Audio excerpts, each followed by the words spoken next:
মৰমৰ ছাত্ৰ-ছাত্ৰীসকল তোমালোক সকলোকে স্বাগতম জনাইছো। আজি তোমালোকৰ লগত আলোচনা কৰিব ওলাইছো সপ্তমমান শ্ৰেণীৰ অসমীয়াৰ প্ৰথমটো চেপ্টাৰ তেজৰে কমলাপতি। ছাত্ৰ-ছাত্ৰীসকল আহা আজি তেজৰে কমলাপতি চেপ্টাৰটোৰ কুৱেশ্যন এনসাৰসমূহ তোমালোকৰ লগত আলোচনা কৰিম। ছাত্ৰ-ছাত্ৰীসকল তোমালোকৰ 1 নম্বৰ কুৱেশ্যনটো আছে অনুশীলনীৰ বৰগীতটো শুদ্ধ আৰু স্পষ্ট উচ্চাৰণেৰে গাওঁ আহা। আৰু 2 নম্বৰটোত আছে বৰগীতটো শুদ্ধ আৰু স্পষ্টভাৱে পঢ়া।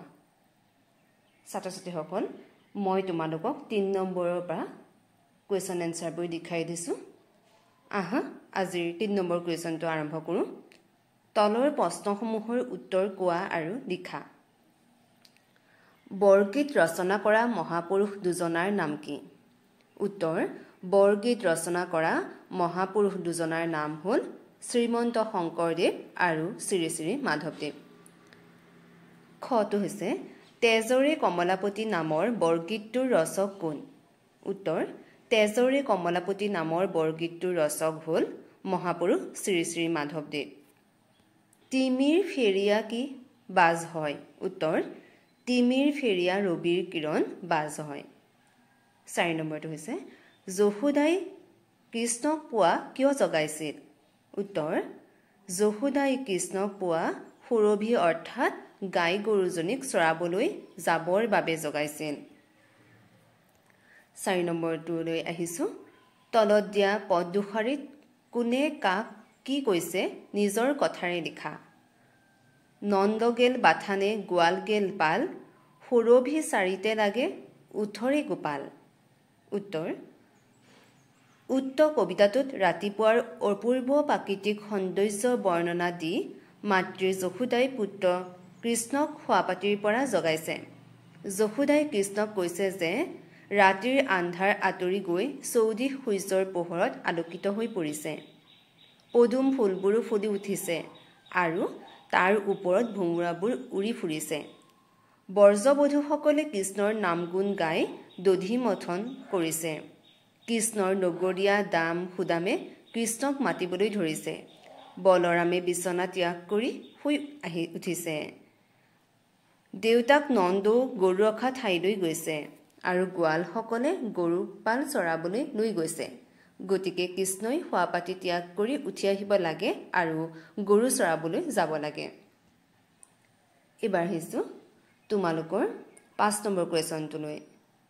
শব্দ সম্ভাৰ আৰু অভিধান চাই তলৰ শব্দবোৰৰ অৰ্থ লিখা।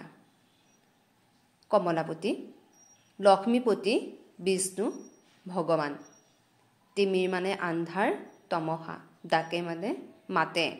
ব্ৰজবধূ মানে ব্ৰজধামৰ বোৱাৰী। শতপত্ৰ মানে পদুম। ভ্ৰমৰ মানে ভোমোৰা। ত্ৰিজগত মানে স্বৰ্গ মৰ্ত্য আৰু পাতালক আমি কি বুলি কওঁ ত্ৰিজগত বুলি কওঁ। ৰয়নী মানে ৰজনী ৰাতি। এইবাৰ আহিছো তোমালোকৰ 6 নম্বৰ কুৱেশ্যনটোলৈ।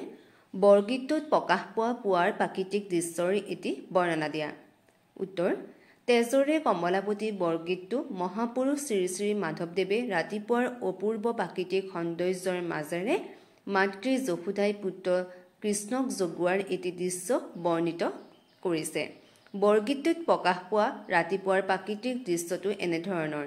ৰাতিৰ অন্ধকাৰ আঁতৰি যোৱাৰ লগে লগে বগা বৰণে পৃথিৱীখন আৱৰি ধৰিছে আৰু অন্ধকাৰ আঁতৰাই চৌদিশ সূৰ্যৰ পোহৰত আলোকিত হৈ পৰিছে। পদুম ফুল ফুলি উঠিছে। তাৰ আকৰ্ষণত ভোমোৰাবোৰো উৰি ফুৰিছে। ব্ৰজবধূসকলে কৃষ্ণৰ নাম গুণ গাই দধি মথি আছে।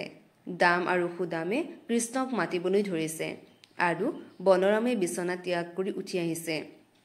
দেউতাক নন্দও গৰু ৰখা ঠাইলৈ গৈছে আৰু গোৱালসকলে গৰুৰ জাক চৰাবলৈ নিছে। গতিকে কৃষ্ণই সৰ্জা ত্যাগ কৰি ক্ষীৰ নবনু শিঙা বেটা বেনু আদি লৈ সুৰভি গাই গৰুজনীক চৰাবলৈ যাব লাগে। কাৰণ পোৱালীবোৰৰ অবিহনে গাই গৰুবোৰ হেম্বেলিয়াব ধৰিছে। এনেদৰে মাধৱদেৱৰ বৰগীতটোত ৰাতিপুৱাৰ এটা সুন্দৰ দৃশ্য প্ৰকাশ কৰিছে। এইবাৰ আহিছো তোমালোকৰ 8 নম্বৰ কুৱেশ্যনটোলৈ।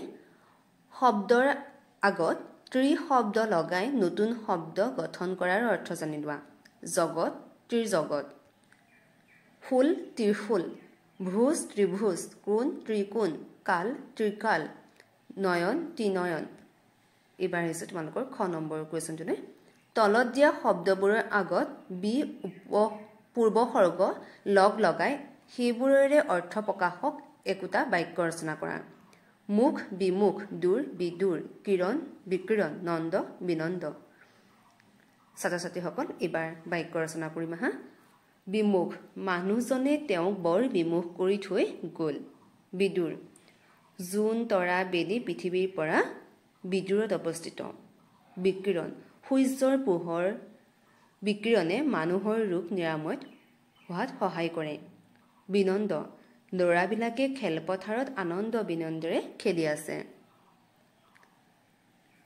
এবাৰ আহিছোঁ তোমালোকৰ 9 নম্বৰ কুৱেশ্যনটোলৈ তলৰ বৰ্জাৱলী ভাষাত লিখা বাক্য চাৰি শাৰী আধুনিক অসমীয়ালৈ ৰূপান্তৰ কৰা ক ৰয়নী বিদুৰ দিশ ঢৌলি বৰণ উত্তৰ ৰাতিৰ আন্ধাৰ আঁতৰি গৈ দহু দিশ বগা বৰণেৰে আৱৰি ধৰিলে খ শতপত্ৰ বিকশিত ভ্ৰমৰ উৰাই উত্তৰটো হ'ব পদুম ফুল ফুলি উঠিছে ভোমোৰাবোৰ উৰিব ধৰিছে পিছৰটো হৈছে দাম সুদাম তাকে তেৰি লৈয়া নাম উত্তৰ দাম আৰু সুদামে তোমাৰ নাম লৈ মাতিবলৈ ধৰিছে ক্ষীৰ লবনো লৈয়া শিঙা বেতা বেনু উত্তৰটো হৈছে ক্ষীৰ লবনো লোৱা আৰু গৰু চৰাবলৈ যোৱা এবাৰ হৈছে তোমালোকৰ 10 নম্বৰ কুৱেশ্যনলৈ এটা শব্দত প্ৰকাশ কৰা গৰু বন্ধা ঠাই আমি কি বুলি কওঁ গোহালি বুলি কওঁ যিজন সকলোৰে মাজত প্ৰিয় তেওঁক আমি জনপ্ৰিয় বুলি কওঁ